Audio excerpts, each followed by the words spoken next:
Boa noite. Bem, gente, estamos aqui para mais um vídeo. Conforme prometido, depois do vídeo Espírito versus Físico, que eu falei sobre o tempo, hoje eu vou colocar a parte 2, porque eu vou falar um pouco das práticas, né? Das práticas religiosas, que são físicas, mas as pessoas pensam muito que são espirituais, essas tais práticas. Então, eu só queria lembrar para vocês, toda vez que assistirem o canal Água Viva, vocês curtirem, compartilharem. Toda vez que você assistir um vídeo do canal Água Viva, vocês, por favor, quando vê um anúncio, que possam ver até o final, para poder ajudar nesse trabalho, a continuar realizando esse trabalho para vocês. Passando aqui a palavra do Criador, que está nas Escrituras, e não a minha palavra. Eu não, como sempre digo, não falo nada. Se eu falar alguma coisa, só sai besteira. Bem, gente, então vamos agora para o Espírito versus Físico, parte 2, sobre as práticas religiosas. Bem, eu vou falar um pouco. No outro DVD eu falei direto sobre o tempo, né? Sobre espírito versus físico, porém eu falei todo ele sobre o tempo, o que é tempo espiritual e o que é tempo físico. Eu não vou falar sobre o tempo de novo, eu vou falar algumas coisas porque as pessoas, agora na prática, como eu vou falar de práticas, né? O que são práticas físicas e o que são práticas espirituais, eu vou falar um pouquinho de tempo, porque é uma prática das pessoas ir para o tempo. Então já vou começar falando um pouquinho do tempo, justamente para complementar aquele outro vídeo. Eu só vou ver aqui agora se está gravando, para a gente não perder tempo. Sim, estamos gravando. Bem, eu vou só falar um pouquinho de tempo para complementar aquele outro vídeo, porque ir ao templo é uma prática comum entre as pessoas. Eu tenho aqui baixada no celular uma Bíblia Ferreira de Almeida. Bíblia é essa que eu vou utilizar para a gente poder estar falando aí desse novo vídeo que eu estou fazendo para o YouTube aqui hoje. Vamos lá. Quando o Criador do céu e da terra, lembrando, né, capitulando um pouco do outro vídeo, quando Davi queria fazer um templo para ele, se vocês não assistiram o outro, assistam antes de ver esse, porque esse complementa o outro. Então eu peço que não vejam esse, porque esse é a parte 2. E o outro é o início, né? A primeira parte. Bem, como eu já tinha falado, que o Criador não autorizou Davi a fazer uma casa de pedra, um templo de pedra.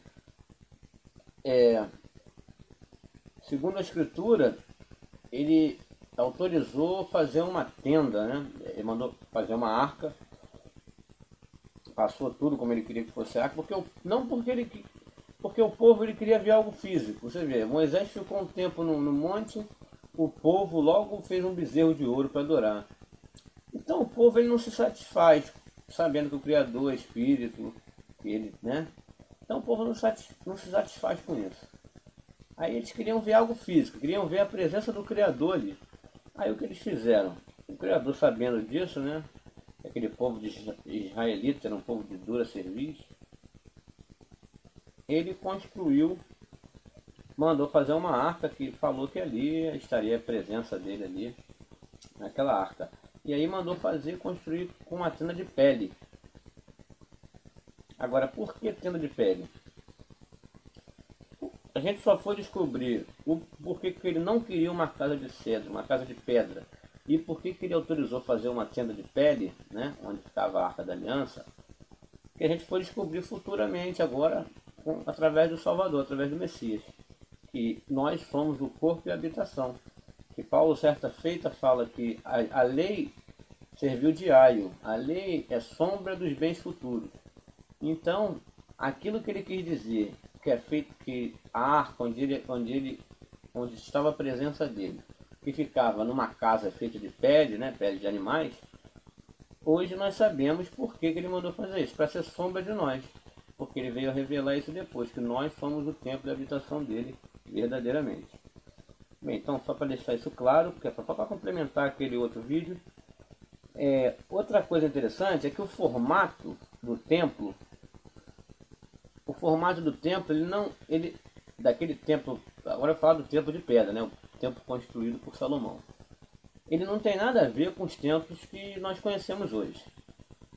Os templos que nós conhecemos hoje, eu vou falar um pouquinho disso depois. Primeiro eu vou explicar sobre o templo de Salomão e depois o templo de Zorobabel, o templo de Herodes, templos estes que o Criador do céu e da terra jamais autorizou que fosse construído. Isso você vai para outro vídeo, parte 1, que você vai ver nas escrituras. Agora eu só estou dando uma recapitulada. O formato dele era o seguinte: ele era um templo, que ele era um grande pátio, um local comum onde as pessoas se reuniam, uma grande praça pública onde as pessoas iam lá, faziam várias coisas, encontros, né? E como se fosse uma grande praça pública, uma fortaleza. Mas o local fechado do templo, ele era chamado de nave, e ali ficava o que eles chamavam de Santo dos Santos, onde fazia as pessoas, quando pecavam, levavam lá um animal para sacrificar, né, para poder se redimir dos seus pecados, isso segundo a lei de Moisés. Mas nós já vimos que no outro vídeo também, lei de Moisés versus lei do Criador, o Criador jamais pediu isso. Porém, é assim que funcionava. A parte fechada do templo, ela era chamada de nave, era onde os sacerdotes faziam o sacrifício, mas ninguém podia entrar lá dentro, somente os sacerdotes, na parte fechada do templo. Na parte aberta, sim, era um local comum e tal. Então aquele modelo era completamente diferente do modelo atual. Hoje, no modelo atual, se você for comparar com o modelo anterior, você só tem a nave. E aí todo mundo entra lá dentro daquela nave, naquele tempo o altar era o Santo dos Santos, onde se fazia o sacrifício. Hoje o altar é onde fica o sacerdote. Entendeu? É uma coisa completamente diferente, que só tem um lugar onde existia um templo assim. Se você puxar, por exemplo, o Salvador, para Paulo, o Salvador não, porque ele já saberia que isso ia acontecer, mas para Paulo, para Pedro, esses discípulos, esse tipo de templo seria uma surpresa para eles, se eles vissem o templo do jeito que é hoje em dia, no formato que é hoje em dia.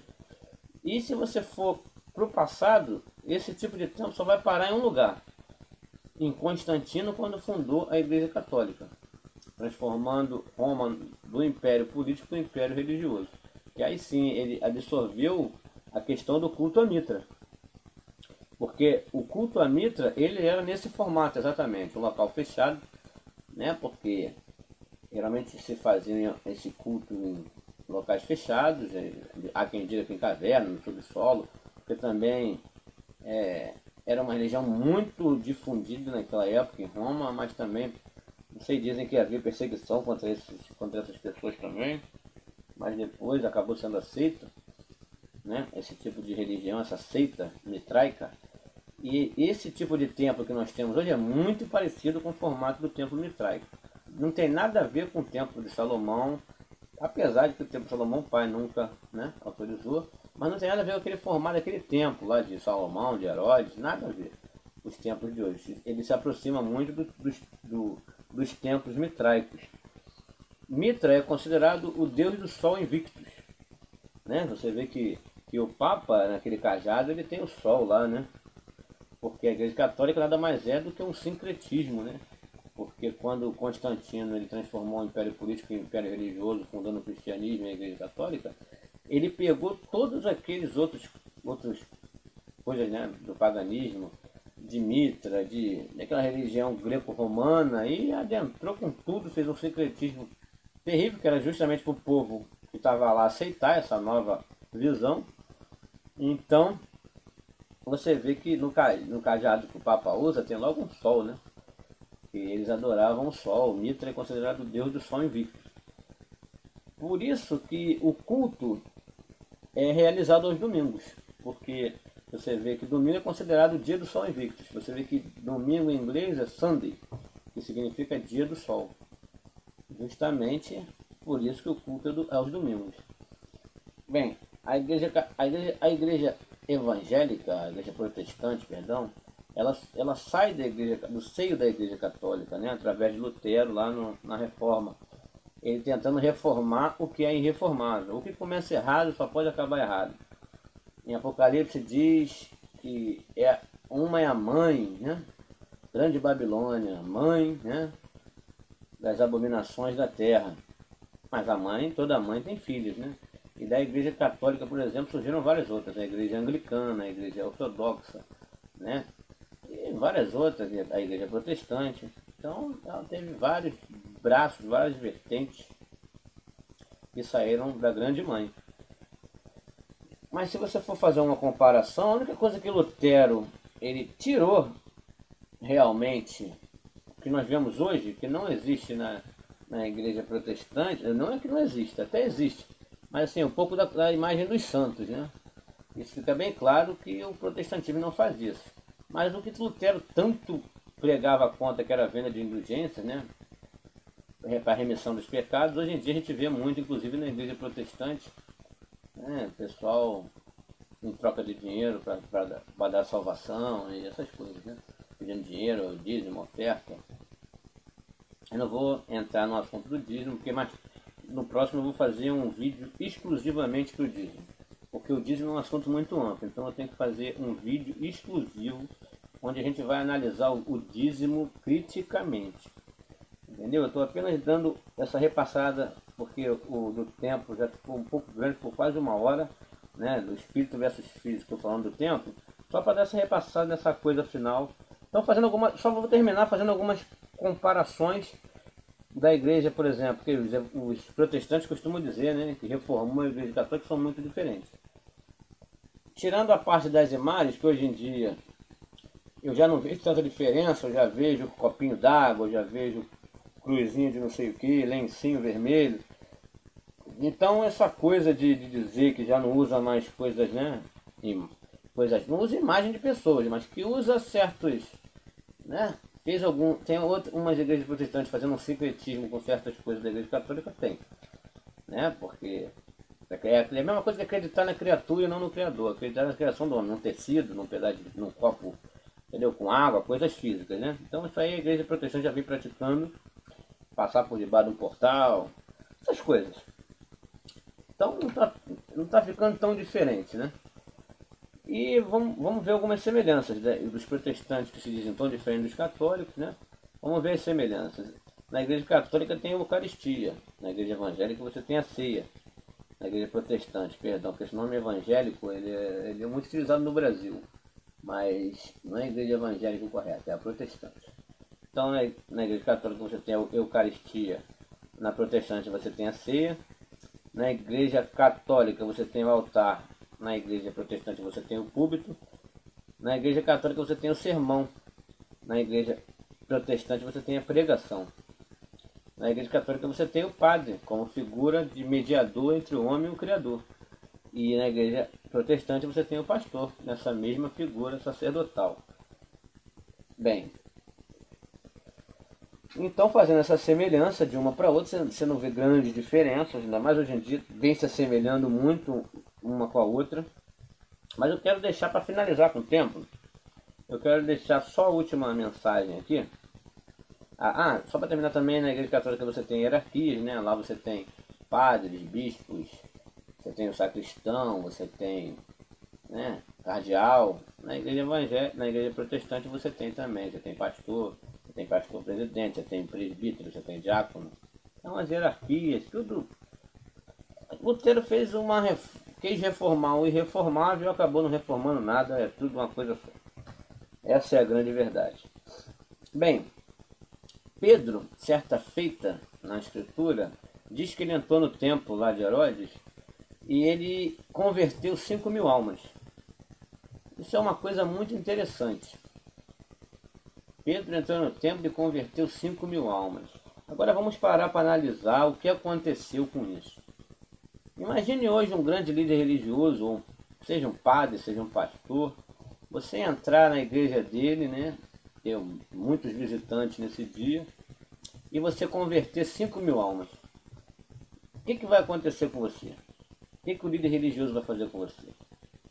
A resposta é simples. Se você entra numa igreja de alguém, né, que alguém é responsável, é líder, e converte 5.000 almas, eles vão te carregar no colo, eles vão te pegar no colo e vão falar, cara, vem aqui todo dia. Você tem que vir aqui todo dia na minha igreja, porque cada dia... Né? E por que quando Pedro converteu... Agora vem a grande pergunta.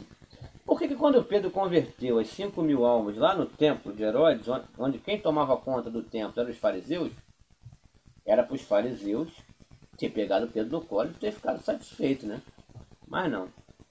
Quando Pedro converteu as 5.000 almas, os fariseus queriam matar Pedro, os que cuidavam do templo, os sacerdotes, os religiosos. Eles queriam matar Pedro, queriam prender Pedro, queriam trucidar com Pedro. Quando Pedro entrou no templo deles, que eles tomavam conta e converteu 5.000 almas. Por que eles queriam matar Pedro? Porque aqueles 5.000 pessoas que estavam lá deixaram o templo. Eles deixaram o templo, deixaram aquelas práticas religiosas que financiavam o farisaísmo, os fariseus, que enriqueciam eles. Então, hoje em dia, você converter, você botar para dentro do aprisco do templo. Naquela época de Pedro, converter era tirar e não entrar. Então fica aí essa pergunta, por que os donos do templo, né, os que cuidavam do templo, quando Pedro converteu as 5.000 almas lá no templo, não na nave, mas no pátio, por que eles queriam matar Pedro? Se você entra numa igreja hoje e converter, os caras te carregam no colo. É uma diferença, é só fazer uma analogia sobre isso. Bem, reflitam sobre essa pergunta. Agora, espírito versus físico, nós vamos falar um pouco do olhar, né? O que é um olhar espiritual, o que é um olhar físico? Porque tem pessoas que têm grande dificuldade de ter um olhar espiritual para as coisas. Muita dificuldade. Eu no outro vídeo, eu citei uma passagem de Paulo, que Paulo diz que, né, que você tem que ser agir pelo Espírito. Eu não me lembro muito bem, mas ele fala do Espírito e fala, se é que vós tens o Espírito. Então ele faz essa pergunta, se é que tens o Espírito. Então isso explica um pouco das pessoas terem dificuldade de entender certas coisas. Mas eu vou aqui dar um exemplo de um olhar espiritual, né, o Salvador falando uma coisa espiritual e as pessoas entendendo coisas físicas, porque não tem olhar espiritual, só enxerga o físico, né? Como o templo de pedra, como as práticas físicas de tudo. Então eu vou aqui em João, capítulo 6, versículo 54. Capítulo 6, versículo 54. Já achei. Ele diz assim, o Salvador falando lá para os fariseus. Para todo o povo, para todo mundo. Quem come a minha carne e bebe o meu sangue, tem a vida eterna, e eu o ressuscitarei no último dia. Porque a minha carne verdadeiramente é comida, e o meu sangue verdadeiramente é bebida. Quem come a minha carne e bebe o meu sangue, permanece em mim e eu nele. Aí o fariseu ficou escandalizado, né? O sacerdote, o religioso, o fariseu, lá do templo, ficou escandalizado com o que ele falou. Mas ele está falando o quê? De antropofagia, canibalismo? Então, o que acontece? O Salvador, ele estava falando aqui, quem come da minha carne e bebe do meu sangue tem a vida eterna. Ele estava falando da carne dele, comer a carne. Foi o que o fariseu entendeu. Ele está pedindo para a gente comer a carne dele, beber o sangue dele. É canibalismo isso? Para ter vida eterna? Então por quê? É um olhar físico. Ele falou, quem come a minha carne e bebe o meu sangue tem a vida eterna, e eu o ressuscitarei no último dia. Mas ele estava falando de algo espiritual. Isso é, quem come a minha carne, quem bebe meu sangue, quem se alimenta das coisas que ele falou. Entendeu? Quem se alimenta, o alimento que ele fala não é comida, é um alimento espiritual, é para a mente, não para a barriga. Entende? Mas os fariseus não enxergavam assim, achavam que era alimento para a boca.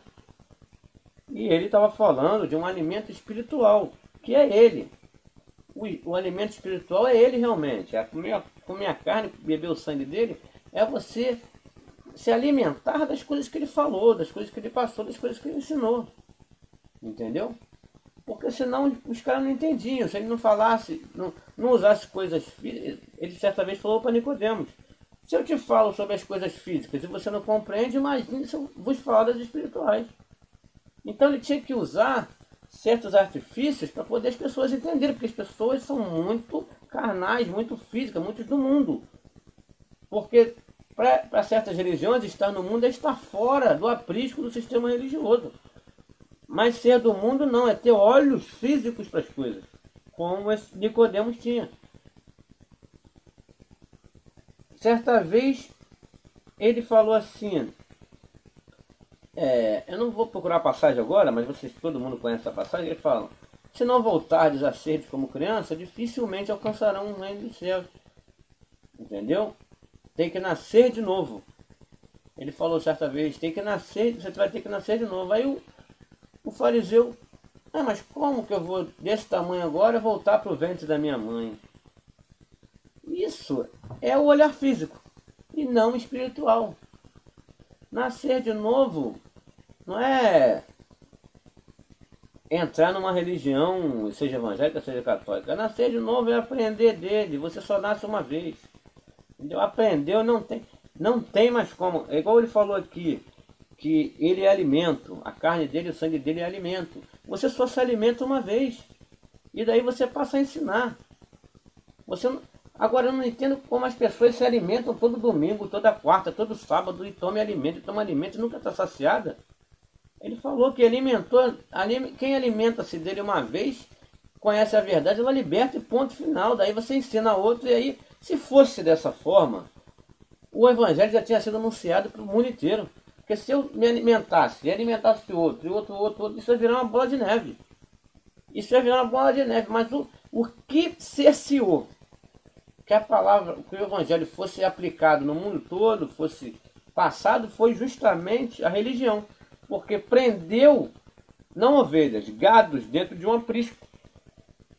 E aí só eles, segundo a visão deles, quem está ali dentro está salvo, quem está fora é do mundo. Mas ser do mundo é ter a visão física desses fariseus. Isso é ser da carne. Isso é ser do mundo. Não tem nada a ver com religião, porque o Salvador não fundou religião, os discípulos não fundaram religião alguma, não construíram templo, pelo contrário, só falaram contra o templo. O Salvador sempre falou contra o templo. Só ver o vídeo anterior que você vai ver o que ele fala sobre o templo. Então vê a parte 1, para depois ver a parte 2, porque aí você vai se alimentar melhor espiritualmente, não pela boca, de coisas físicas, mas espiritualmente, na mente das verdades do Salvador. Bem, agora outra passagem interessantíssima é da mulher samaritana. A mulher samaritana é sensacional essa passagem. Vamos lá em João, capítulo 4, versículo, vamos primeiro no versículo 13, correto? João, capítulo 4, versículo 13.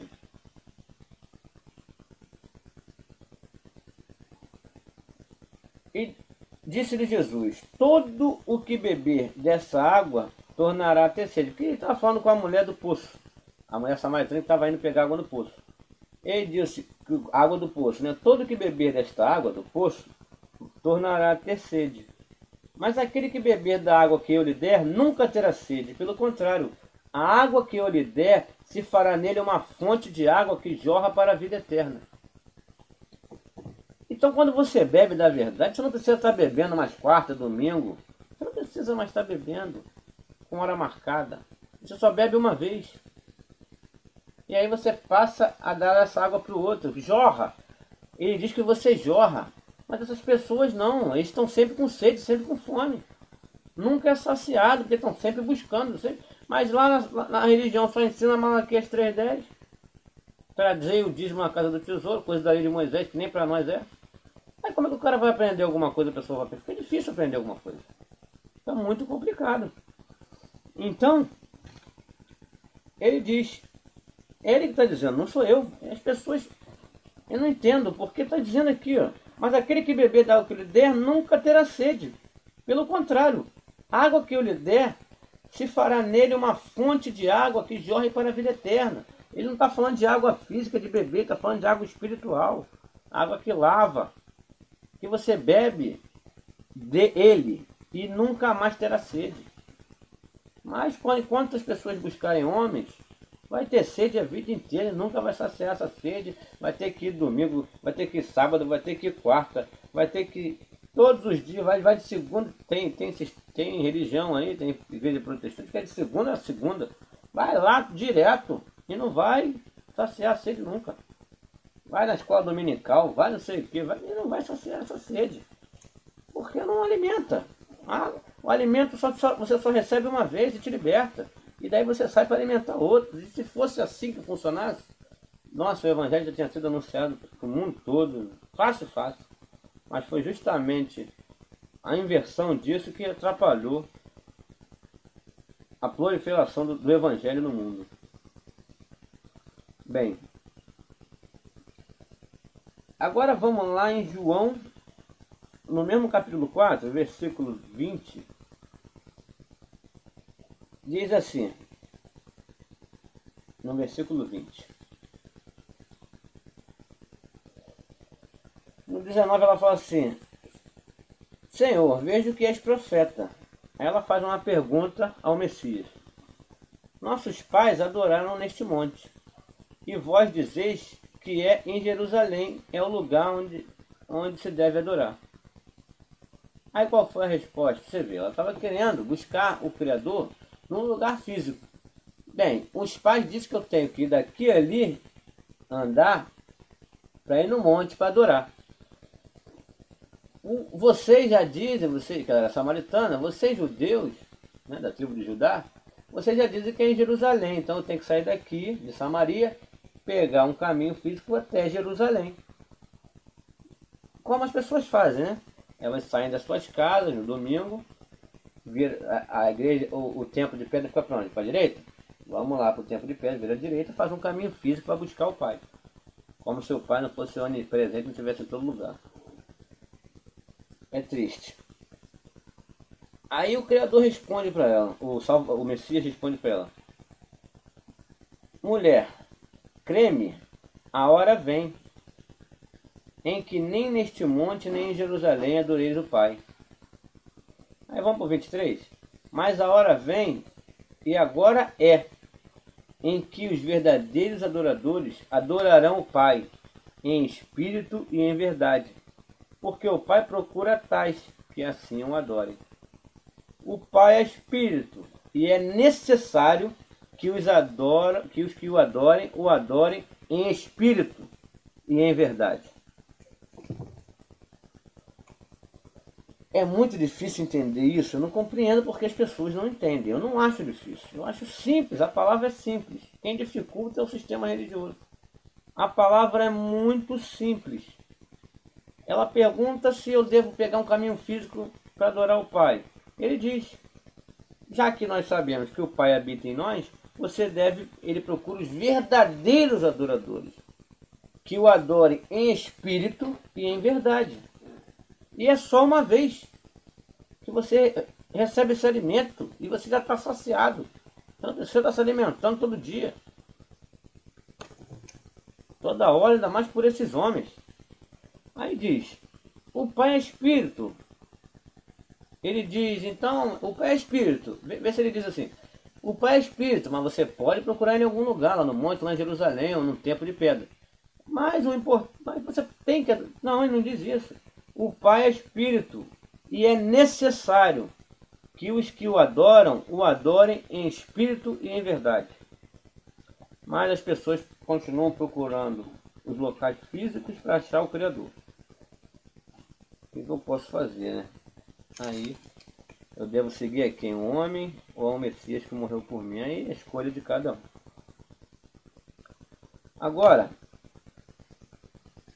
já que eu dei a diferença entre esse olhar físico e espiritual, né? que os fariseus, os religiosos, não enxergavam de jeito nenhum esse olhar. Certa feita, o Salvador falou para eles. Não, eu não vou falar sobre isso agora. Eu vou procurar um vídeo que eu vou falar sobre isso melhor. Perdoa. Eu vou falar agora, como eu estou falando de práticas religiosas, práticas litúrgicas, inventadas e criadas pelo homem, eu vou falar da ceia. Que muitos falam Santa Ceia, né? Na Igreja Católica fala-se Eucaristia. Na Protestante é Santa Ceia. Vamos lá. O que o Messias fala sobre o pão, né? João, capítulo 6, verso 57 e 58.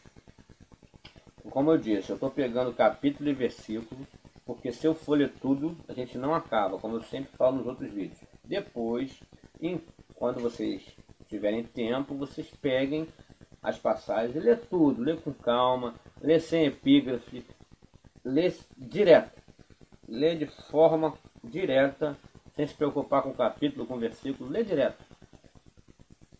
Lê a escritura conforme ela é, não conforme o homem a colocou. Não se preocupe, porque na epígrafe vai estar escrito Santa Ceia.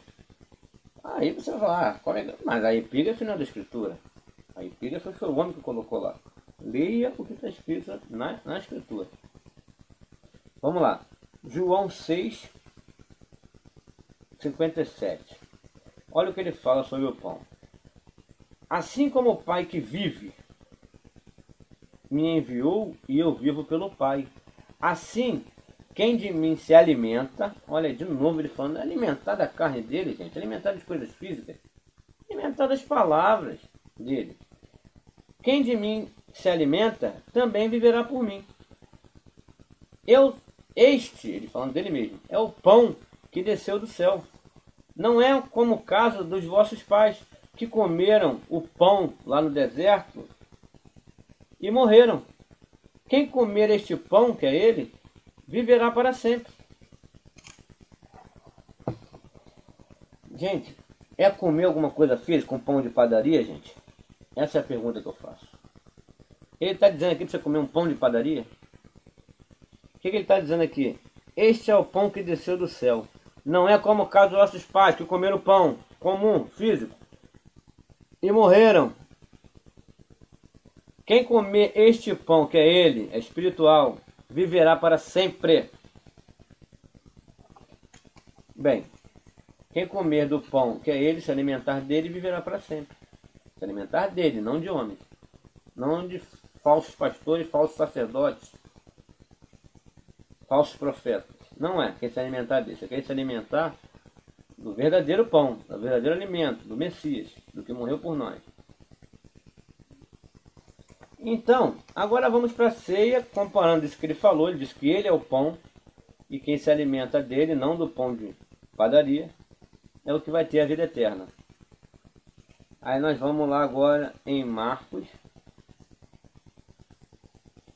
que é justamente a passagem que vai falar da ceia. Não, é Mateus, perdão, que eu peguei aqui. Não, vamos em Marcos, me perdoe. Estou perdidinho de novo. Marcos 7, 14 e 23. Marcos 7, 14 e 23. 14 ao 23, né? Não, não, perdão. Eu estou errando, estou em outro lugar. Meu pai. Perdão, estou em outro lugar. É Mateus 26. Perdão, eu me equivoquei. Perdoe-me. Mateus 26.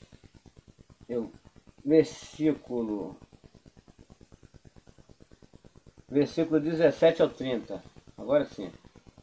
Vamos lá.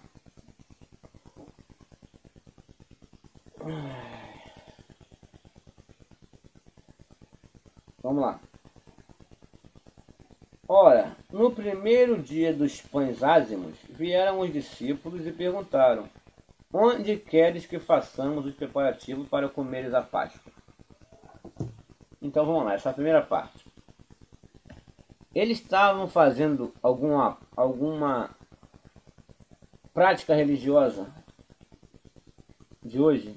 Não, eles estavam comemorando a Páscoa, porque eles eram judeus, estavam debaixo da lei de Moisés, e a Páscoa era uma festa dada por Moisés. Mas o Salvador, ele não praticava as leis de... Assim, eu não digo que ele não praticava a lei de Moisés, ele foi circuncidado, ele foi... Mas ele falou algumas coisas, né, sobre a lei. Só você ver o vídeo Lei de Moisés versus Lei do Criador, que você vai entender melhor o que eu estou falando. Aqui eu não vou abranger esse assunto. Mas o que eu quero dizer é que ele, nesse dia, ele praticou a Páscoa, mas para dar um exemplo. Não para que seja uma festa, senão as pessoas eram para estar fazendo até hoje. Se fosse para comemorar a Páscoa, dessa forma que é comemorada, não da forma que é hoje, com o ovo de Páscoa, com coelhinho, se é coisa de Semiramis, é paganismo. Eu estou falando comemorar a Páscoa como os judeus comemoravam, que era com pães ázimos, com ervas amargas, com gordura de animais, com vinho. Era assim que comemorava a Páscoa do povo judeu. Não como é hoje. Hoje não tem nada a ver a Páscoa de hoje. A Páscoa de hoje é de Semiramis, assim como o Natal e as outras festas, mas eu não vou entrar nesse assunto agora. Mas a Páscoa dos judeus, da qual o Salvador participou, que está aqui, ó, no primeiro dia dos pães ázimos. Entendeu? Respondeu-lhes. Ó, ele diz: ide a cidade.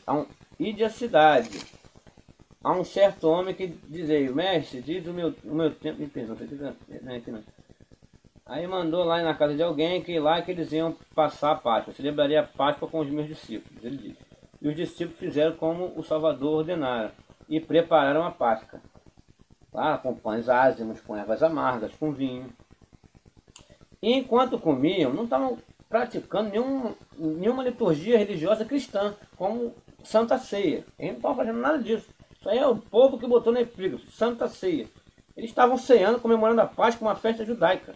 Que ninguém faz isso hoje. Pelo menos nós não, só os judeus que são capazes de fazer. Os que praticam o judaísmo capazes de fazer essa Páscoa aí. Mas nós não praticamos isso. Então ele diz: enquanto comia, em verdade vos digo que um de vós me trairá, e vai falar de Judas, que vai trair. Aí diz, vamos lá.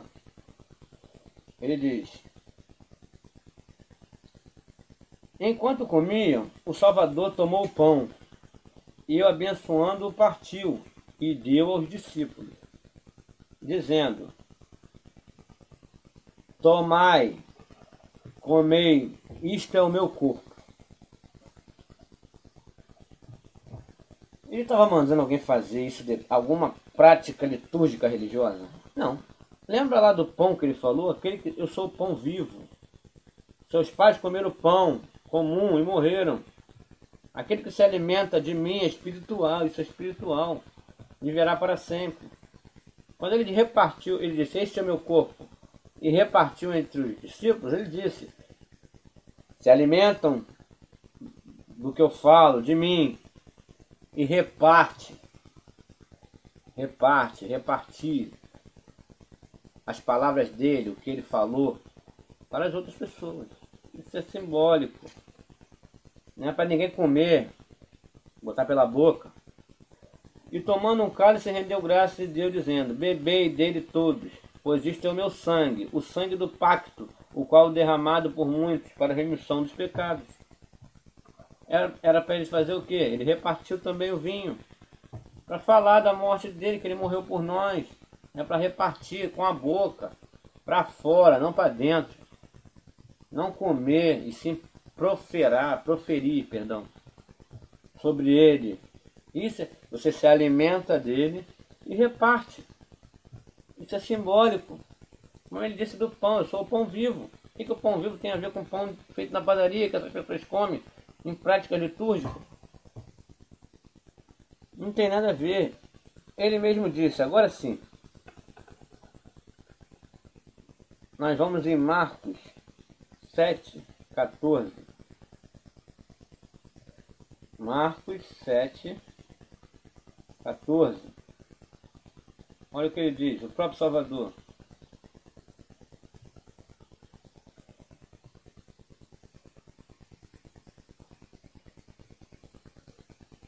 Nada afora do homem que entrando nele possa contaminá-lo, mas o que sai do homem, isso é que contamina. Agora vamos em Mateus, o que ele fala sobre isso também. Mateus 15:11.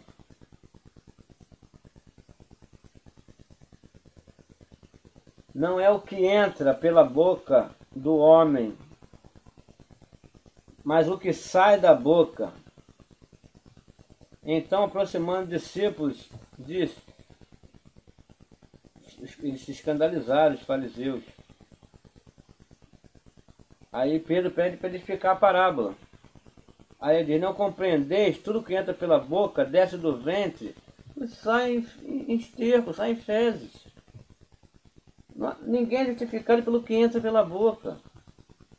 Não compreendeis que tudo que entra pela boca, aqui 17, Mateus 15:17. Não compreendeis que tudo que entra pela boca, desce pelo ventre, e é lançado fora, vira fezes? Mas o que sai da boca procede do coração, e é isso que contamina o homem. Não é comer um pão de padaria, não é beber um suco de uva que vai te justificar. É o que sair pela tua boca. É isso que vai te justificar ou não? Eu não estou falando, quem está falando é ele. Então, quando vocês se reunirem para uma prática litúrgica, religiosa, criada pelo homem, aí vocês vão lá, comem o pão, para ver se vai te justificar em alguma coisa. No mínimo você vai perder tempo, e deve ser desaprovado, porque o próprio... Porque tem aqui também, quer ver? Vamos lá em... Essa é sensacional, que Paulo só escrevia para os coríntios para arrebentar. É a igreja, o sistema religioso de hoje parece muito com Corinto. Eles adoram falar de Corinto, né? Eles adoram. Mas Paulo só escrevia para os coríntios para massacrar. Mas a igreja de Corinto não era um templo de pedra. Eram pessoas de Corinto, né? E se reuniam, porque naquela época havia muitas perseguições, eles tinham que se reunir, porque aquela palavra era uma coisa muito nova, não havia internet para a gente se comunicar dessa forma que nos comunicamos hoje, então eles tinham que se reunir em certos lugares para poder aprender uns com os outros, né? Mas eles erravam muito e Paulo sempre escreveu para massacrar com eles. Então, 1 Coríntios, capítulo 11, versículo 17, diz o seguinte: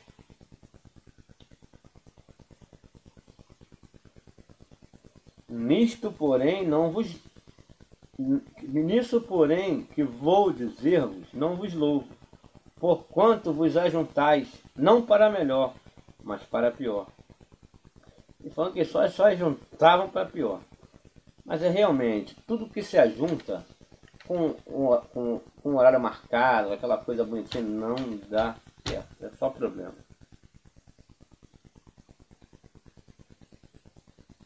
Agora, no versículo 20, olha o que ele diz. De sorte que quando vos ajuntais num lugar, não é para comer a ceia do Senhor.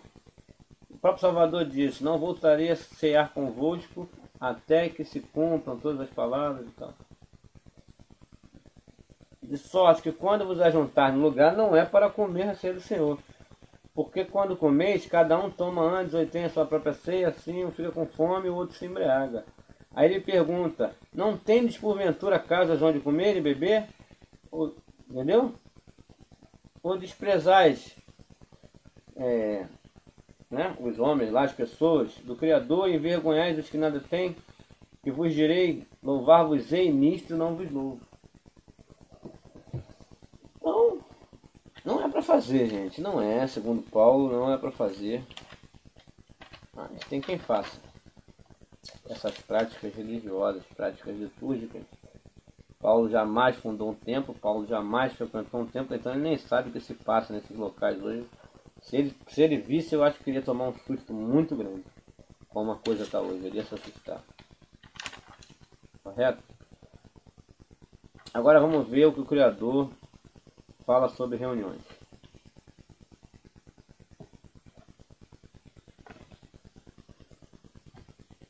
O Criador fala sobre o que muita fala, a gente tem que congregar, a gente tem que se reunir. Gente, tem que? Não. Se quiser, beleza, mas que não seja assim, todo domingo com hora marcada. Entende? Porque senão vira litúrgico. Se você é obrigado a fazer algo num certo horário, entendeu? Vira algo litúrgico, não adianta, vira religioso.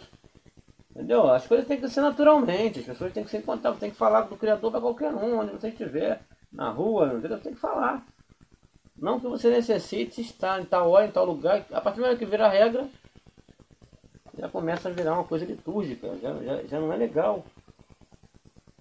Porque vira solenidade. Então vamos ver o que o Criador fala sobre isso?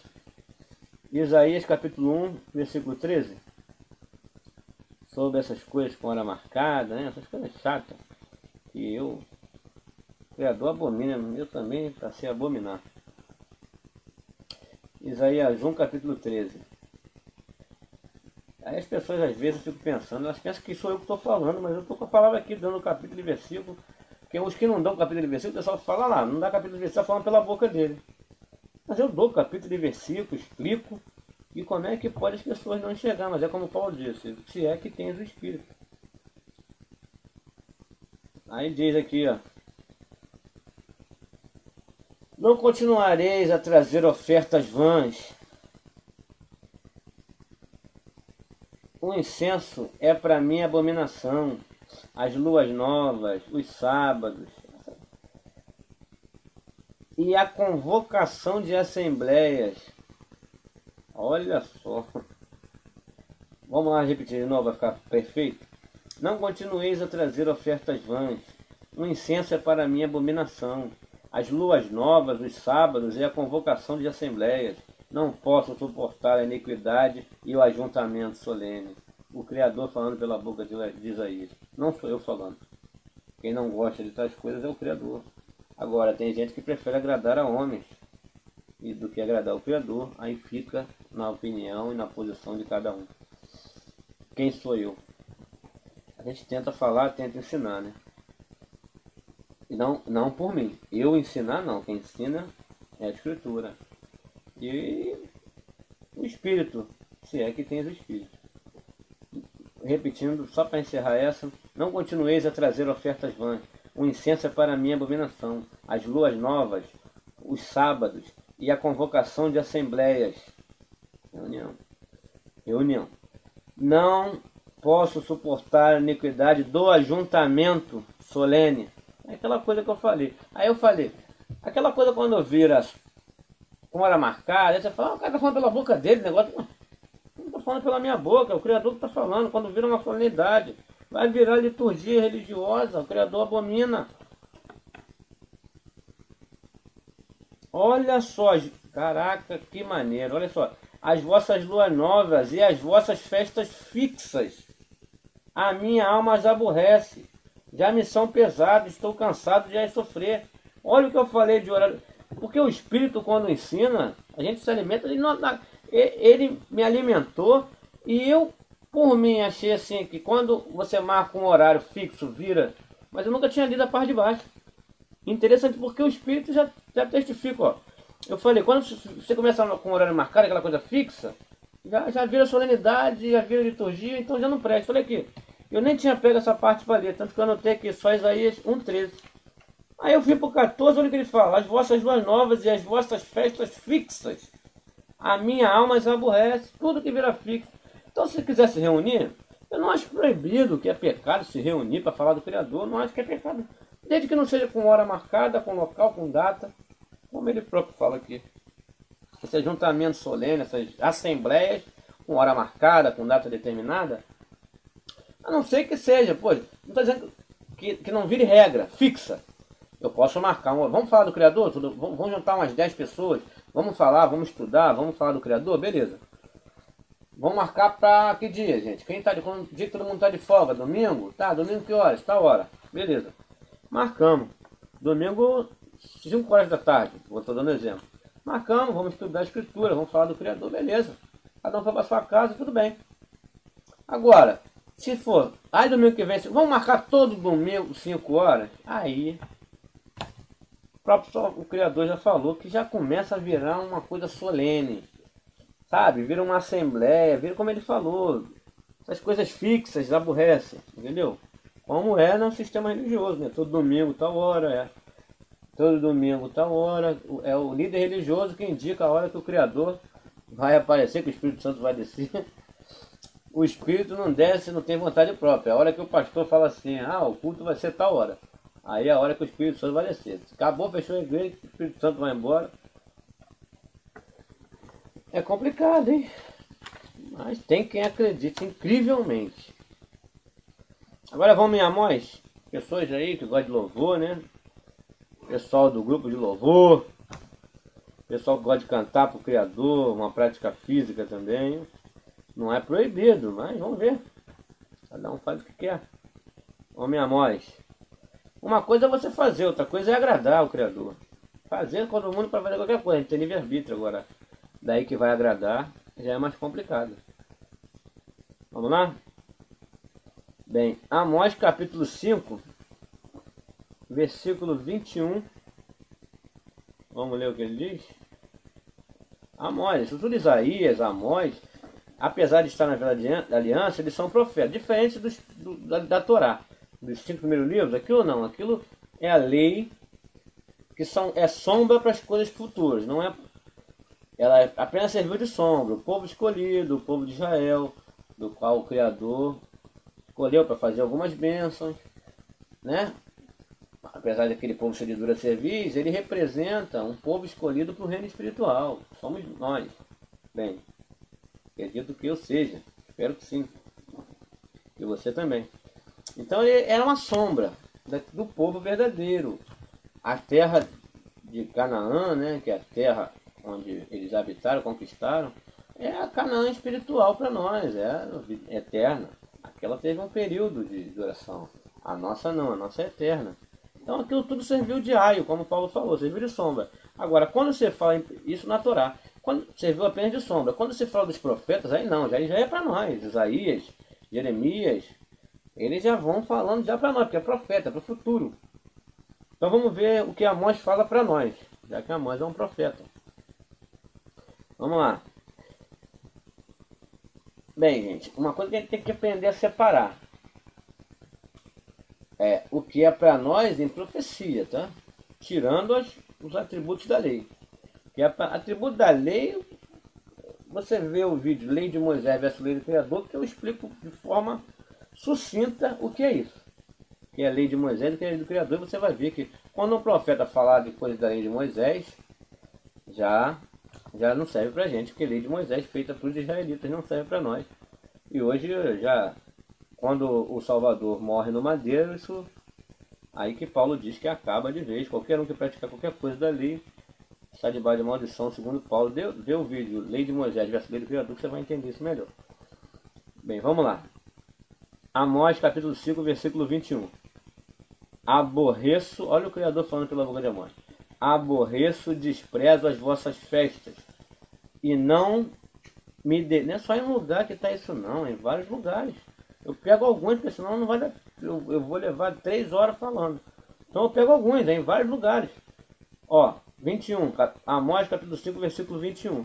Aborreço, desprezo as vossas festas, e não me deleito nas vossas assembleias solenes. Reuniões. Mas eu vou chegar lá. Ainda que me ofereça holocausto juntamente com as vossas ofertas de cereais, não me agradarei deles, nem atentarei para as ofertas pacíficas de vossos animais cevados. Não agrada ao Criador essas ofertas. O povo hoje em dia é dinheiro, né? Hoje, como se o Criador precisasse de dinheiro para alguma coisa. Mas, chegar lá, o pessoal joga o dinheiro para o alto que o Criador pegar é dele, né? Assim que funciona. Então vamos lá. Vai dizer que é pra. Aí dizem, eu tenho obras sociais, mas isso aí o maçom tem, o Rotary Club tem, né? Os Illuminati tem. Todo mundo tem obra social. Isso aí, as ONGs, todo mundo tem obras sociais. Mas eles pegam, né? Um montante de. Pega para obra social e o resto, bolso. Mas vamos lá. Afasta de mim o estrépito dos seus cânticos. Aqui o pessoal que gosta de louvor aí, ó. Afasta, ó o Criador falando pela boca de Amós. Afasta de mim o estrépito dos teus cantos, porque não ouvirei as melodias das tuas liras. Não adianta. Não adianta cantar pro Criador, porque pode até cantar, mas não justifica. O pessoal fica, porque isso, porque eu louvo, porque fulano, porque ciclano. Não adianta. Não adianta, porque ele que diz que não vai ouvir, não sou eu. Afasta de mim o estrépito dos seus cânticos, porque não ouvirei as melodias das suas liras. É ele que diz, não sou eu. É o que está escrito aqui, ele diz que não vai ouvir. Quem sou eu para dizer que ele vai ouvir? Mas a gente que diz que ele vai. Correto. Vamos lá então. Agora, muita gente fala, porque tá lá, quão bom que os irmãos vivam em comunhão, né? O pessoal tem uma ideia de comunhão muito diferente do que seja comunhão verdadeira. O pessoal, comunhão é estar ali junto, né? Um fazendo fofoca do outro, como funcionam as coisas, eu sei como é que é. Mas comunhão não é isso não, gente. Comunhão é viver em comum. Porque quando veio o jovem rico falar com o Salvador e disse assim, o que eu posso fazer para seguir? Ele falou, vende suas coisas, dê aos pobres. Então, ele não quis seguir o Salvador.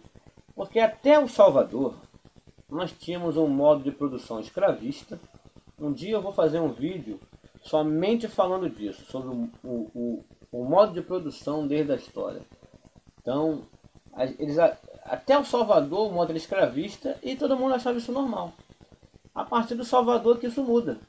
Porque ele funda algo diferente, que ele queria que as pessoas vivessem iguais. Não é que ele fundou o comunismo. O comunismo de Marx, o comunismo pregado por esses homens, não estou falando de Marx não, que Marx tem até umas ideias legais, apesar de ser, né, ateu, talvez ele não conhecesse as verdades de hoje. Talvez se ele conhecesse, Marx conhecesse as verdades de hoje, ele não seria mais ateu. Ele conhecesse a farsa de Darwin, né? Mas ele era darwinista, Marx, e ele fundou lá o socialismo, né, o comunismo.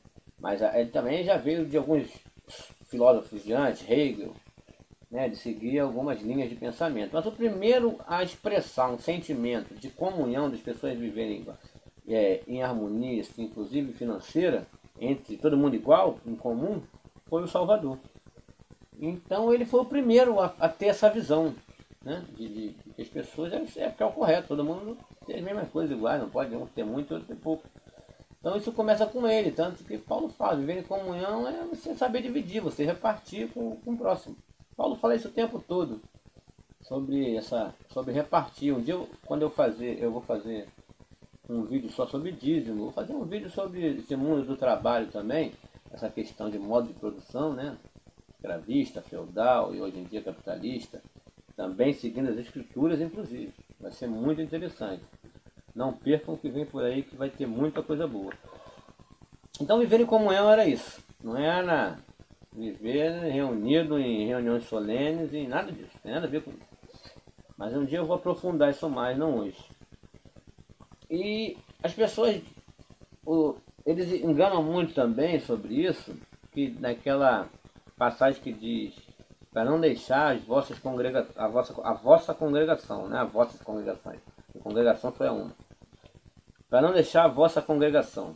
Então eles acham, não deixar a vossa congregação é você não sair lá do aprisco do aprisco deles lá do sistema religioso. Mas vamos ver o que significa realmente isso. Nós vamos lá em Hebreus, capítulo 10.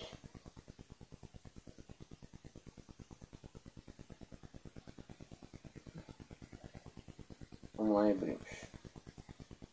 Ele fala, não deixar a vossa congregação, é para você não largar, não sair do aprisco dele, né? Você tá dando dinheiro, ele não vai querer que você saia do aprisco. Ele pede essa passagem aqui, é não deixar a vossa congregação, continuar me dando dinheiro, e aí você não sai, né? Achando que eu não posso sair, porque tá lá na Bíblia, né? Que não é para sair. Agora vamos ver se é isso mesmo que tá falando. Provar aqui, porque não adianta eu falar, gente, tem que provar. Mas mesmo a gente provando aqui, gente, as pessoas têm muita dificuldade, sabe? E a visão espiritual não abre, acho que não tem jeito não, sei lá. Vamos lá, Hebreus, capítulo 10, do 1 ao 26. Eu vou ler do 1 ao 26, gente, porque eles só leem, eles quando pegam você para enganar, eles só mandam você ler o versículo 25. Não abandonando a nossa congregação, como é costume de alguns, antes admoestando uns aos outros, e tanto mais quando vedes que sai aproximando aquele dia. Então, pô, se você está insatisfeito aqui com a sua igreja, né, com o seu tempo de pedra, não sai não abandona não, pô, você é só admoesta uns aos outros, tal, vocês se acertam aí mesmo, mas fica aqui me dando dinheiro. Mas não é isso que quer dizer não, gente. Ele fala aqui da lei de Moisés, das pessoas que praticavam qualquer atributo da lei, como dízimo, como, entendeu? Coisas da lei, de circuncisão, tudo que era proveniente da lei, Paulo criticava. Aí ele vem começando, e se você pegar desde o início, eu vou chegar até lá para você entender o que significa não deixando a nossa congregação. Porque a lei, tendo a sombra dos bens futuros, viu que eu falei? Que a lei serviu de sombra, de aio. Eu falei, não tinha pego nem na escritura, mas aqui. Vamos lá. Porque a lei, tendo a sombra dos bens futuros e não a imagem exata das coisas, não pode nunca pelos mesmos sacrifícios que continuamente se oferecem de ano em ano. Eles ofereciam, né? Sacrificavam uma parte das suas alimentações, do que eles sacrificavam todo ano lá para os líderes religiosos, lá para os fariseus, que era coisa da lei de Moisés, e Paulo está criticando aqui. Hoje em dia o pessoal sacrifica todo mês, 10% do salário. E dízimo nunca foi dinheiro, gente. Dízimo nessa época que Paulo estava falando, o pessoal ainda estava praticando a lei de Moisés, levando alimentos lá para o pessoal lá, para os sacerdotes, e ele estava condenando isso. Ele, ó, não pode nunca pelos mesmos sacrifícios que continuamente se oferece de ano em ano. Entendeu? Vamos lá. Porque a lei tendo a sombra, vamos começar de novo. Porque a lei tendo a sombra dos bens futuros e não a imagem exata das coisas, não pode nunca pelos mesmos sacrifícios que continuamente se oferecem de ano em ano, aperfeiçoar os que se chegam a Deus. Está pedindo para se aperfeiçoar, não? Que a lei, esse negócio de sacrificar, hoje em dia se sacrifica todo mês, coitado do povo. Imagina quem ganha salário mínimo, vai ter que sacrificar 10% todo mês. Que tristeza, meu. De outra maneira, não teriam deixado de ser oferecidos, pois tendo sido uma vez purificados, os que prestavam o culto nunca mais teriam consciência do pecado. Entendeu? Olha só. Mas nesses sacrifícios, cada ano se faz recordação dos pecados. Aí ele fala, porque o pessoal sacrificando, é como sacrificar é como você, quando você pecava, você fazia isso. Então, né? Hoje mas o Salvador já morreu para nos remir. Aí Paulo fala, ó, pelo que entrando no mundo de sacrifício e oferta não quiseste, mas um corpo me preparaste. Não te deleitaste em holocaustos e oblações pelo pecado. Então eu disse, eis-me aqui, no rol do livro está escrito de mim, para fazer, ó Deus, a tua vontade. Tendo dito acima, sacrifício e ofertas, olha, mano, para o seu pastor, não, ele vai ficar revoltado se eu não der oferta para ele, seu padre, meu pai. Não fala isso para ele não, né? Se der isso aqui para você, rapaz, eles estão ferrados. Tendo dito acima, sacrifícios e ofertas e holocaustos e oblações pelo pecado, não quiseste. Nem neles te deleitastes, nada disso, os quais se oferecem segundo a lei. Agora disse, eis-me aqui para fazer a tua vontade. Ele tira o primeiro, aquelas regras, dízimo, oferta, sacrifícios, né? Sacrificar, jejuar, aquelas coisas que era, né? Não vou citar nem jejuar, que eu não sei se jejum era da lei de Moisés, eu não estou lembrando agora. Mas tudo aquilo que era da lei de Moisés, circuncisão, né? Ele agora, eis-me aqui para fazer a tua vontade. Ele tira o primeiro para estabelecer o segundo, que é o que agora, o período da graça. imerecida, um favor imerecido, a gente não precisa fazer nada. É nessa vontade dele que temos sido santificados pela oferta do corpo de Jesus Cristo, feita uma vez, para sempre. O que o Salvador fez por nós, morreu por nós, ele fez uma vez e a gente não precisa complementar. Eu te faço uma pergunta, a gente precisa complementar o sacrifício dele que foi perfeito? Se você fizer uma coisa da obra, você está negando, como Paulo disse, Cristo morreu em vão. Se você der um dízimo, se você fizer qualquer coisa, você está negando o sacrifício que ele fez, que já foi. Você está querendo complementar um sacrifício que foi perfeito. Não é certo você complementar algo que foi perfeito? Você precisa fazer mais alguma coisa? Aqui, nessa vontade dele que temos sido santificados pela oferta do corpo de Jesus Cristo, feita uma vez, para sempre. Ora, todo sacerdote se apresenta dia por dia, ministrando e oferecendo muitas vezes os mesmos sacrifícios, que nunca podem tirar pecados. Ele falando dos sacerdotes. Mas este, havendo oferecido um único sacrifício, falando do Messias agora, pelos pecados, assentou-se para sempre à direita de Deus. Um único sacrifício pelos nossos pecados. Daí por diante, esperando até que os seus inimigos sejam postos por escabelo dos seus pés. Pois com uma só oferta tem aperfeiçoado para sempre os que estão sendo santificados.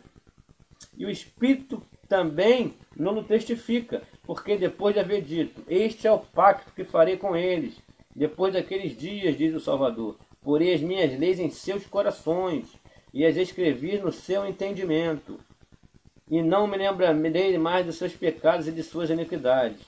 Ora, onde há remissão destes, não há mais oferta pelo pecado. Não precisa mais, gente, fazer mais nada. Tendo, pois, irmãos, ousadia para entrarmos no santíssimo lugar pelo sangue de Jesus. Que santíssimo lugar? Na vida eterna. Pelo caminho que ele nos inaugurou, caminho novo e vivo, através do véu, isto é, da sua carne. E tendo um grande sacerdote sobre a casa de Deus, que é o Salvador. Cheguemo-nos com um verdadeiro coração, em inteira certeza de fé, tendo o coração purificado da má consciência e o corpo lavado com água limpa. Retenhamos inabalável a confissão de nossa esperança, porque fiel é aquele que fez a promessa. E consideremos-nos uns aos outros, para nos estimularmos ao amor e às boas obras. Que boas obras é essa? É dar dinheiro para líder religioso? Não, é ajudar uns aos outros, é ajudar ao próximo. Não abandonando a nossa congregação, que é uma só. Mais de 20.000 denominações no Brasil. Fora que a igreja cristã se separa, o cristianismo se separa, igreja católica, igreja protestante, igreja anglicana, igreja ortodoxa, e só protestantes no Brasil são mais de 1.000 denominações. Ele diz, não abandonando a nossa congregação, que é uma só, como é costume de alguns, antes admoestando uns aos outros, aí vai aquela parte que ele só lê, essa parte para você. Aí no 26, porque se voluntariamente continuarmos no pecado, depois de termos recebido pleno conhecimento da verdade, já não resta mais sacrifício pelos pecados. Só não entende quem não quer, né, gente? Tá tão claro. Bem, gente, eu nem sei quanto tempo eu já tenho nesse vídeo. Eu vou terminar aqui com uma palavra que eu vou passar para vocês. Me perdoe se eu me exaltei um pouquinho hoje, porque eu quero agradecer a todos pelas visualizações. Assim, em 3 dias, eu acho que eu tive centenas de visualizações. Um assunto que não é interesse de muita gente, né? Porque o interesse das pessoas é mais negócio de Beyoncé, Rihanna, Justin Bieber. Mas é um assunto que não gera muito interesse para as pessoas. E pelo pouco tempo que eu postei, as centenas e centenas de mais de 200 visualizações, eu fiquei muito satisfeito. Muito obrigado pelo prestígio, tá? Não deixe de se inscrever no canal Água Viva. Olha, vai vir vídeos interessantíssimos. Eu vou só passar um pouquinho para vocês. Eu vou falar um pouquinho de dízimo. Eu vou dedicar um vídeo inteiro só para o dízimo, para ficar de vez esclarecida essa questão. Eu vou falar, eu vou fazer um vídeo que é falar as diferenças entre o Criador verdadeiro e esse Deus que as religiões pregam.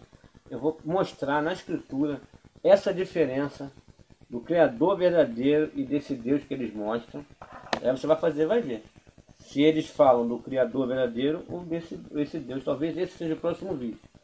né? E depois eu faço do dízimo.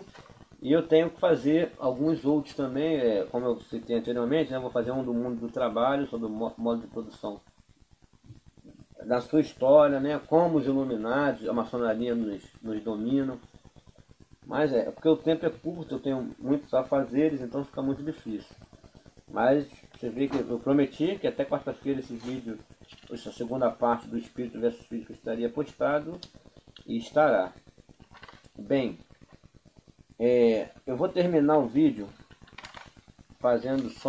lendo só uma passagem que eu acho muito legal, muito interessante, que as pessoas têm que acordar nisso. Eu vou lá em 2 Timóteo. As pessoas estão muito presas às coisas físicas, sabe? As coisas inventadas pelo homem. Entendeu? As pessoas estão muito presas, muito presas a essas coisas físicas. Eu tinha mais um tópico aqui para falar, mas eu nem sei há quanto tempo eu estou falando, então eu não vou ler esse tópico. Fica para uma próxima ocasião.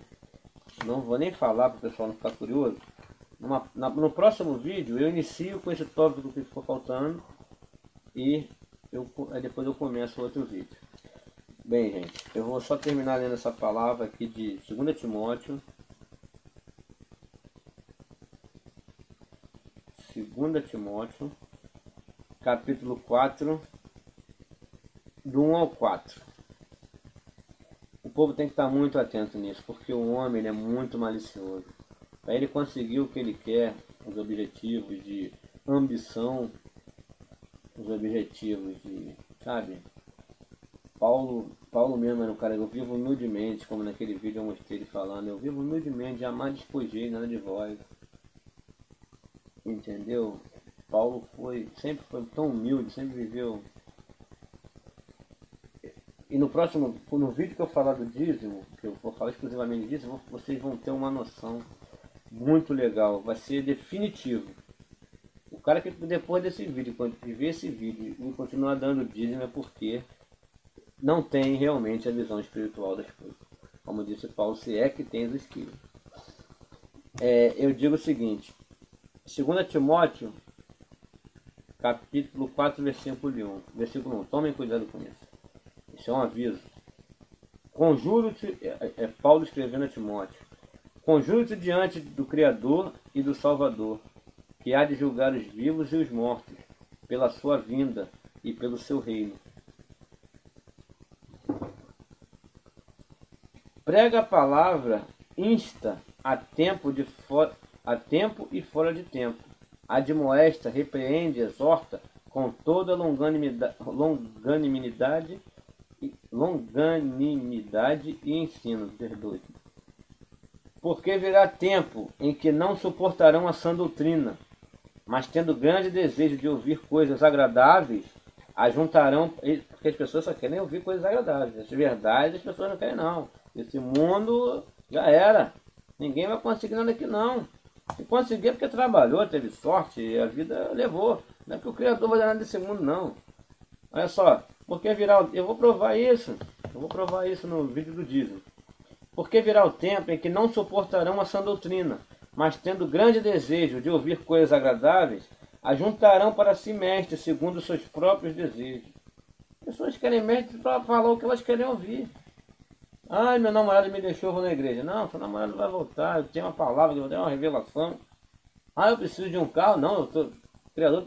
Deus está me revelando, você vai me dar um carro. É assim, as pessoas querem ouvir o que querem. Ou querem ouvir que já era esse mundo, já é maligno, que acabou, é daí para pior. Se quiser descansar, é só lá na eternidade. Foi a única promessa que o Criador nos fez.